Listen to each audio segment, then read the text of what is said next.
I haven't signed any amendments in this group. I wasn't asked, and I wasn't quick enough to get my name down. And all the issues have been covered absolutely amazingly by other noble lords, and so I will restrict myself to talking about the politics. Now, the politics of this particular bill are extremely interesting.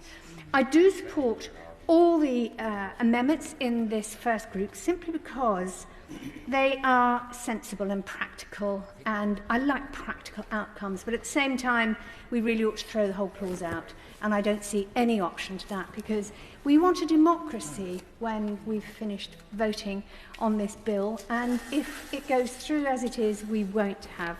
So I want to ask two political questions. The first is why we have this bill here at all, because quite honestly, it's a terrible piece of legislation. It's absolutely outrageous.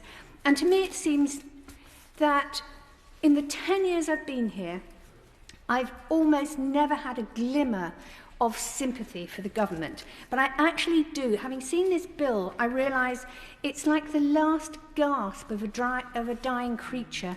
And that dying creature is the popular Tory party of 2019, when they actually had some credibility and, as I say, popularity.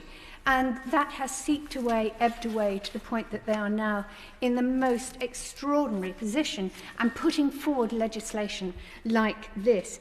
It's an ideological monstrosity. It caters to the worst parts of the right wing of the Tory party, and it will not have the support. I think the Conservative Party is expecting to run out in the streets and say, oh, we did it, we got rid of all the EU law, you know, Brexit's finally happened. But of course that simply isn't true. A lot of this is not EU law, it's British law. And I'm sure the noble Lord the Minister himself had a hand in producing some of this law as a member of the European Parliament. So for anyone who's been in the European Parliament to say that this is pure EU law is complete nonsense. I don't want to accuse the noble Lord the Minister of telling lies, but it is nonsense. So, why is it here? It's here because the Conservative Party wants to get some sort of popularity or something. What? Why is it here? It's not a worthwhile bill. It is a ludicrous bill, in fact, to bring here. You have had so much opposition, learned opposition, and still the government insists that you have to push it through. Now, my second political question is, what happens afterwards? Because, of course, it's all very well to put this through, but what happens when Labour is in government? Is the Conservative Party really going to be happy that Labour has these powers, that they can just whip out a piece of legislation, that they can give ministers all these powers?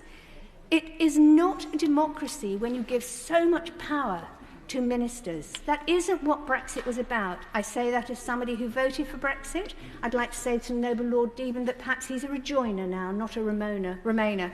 Sorry. Perhaps it's time that we understood that the damage has been done, and this just creates more damage. It's really time to drop this bill. We will not have a democracy if this bill goes through. My Lord, I'm pleased that everybody who's spoken in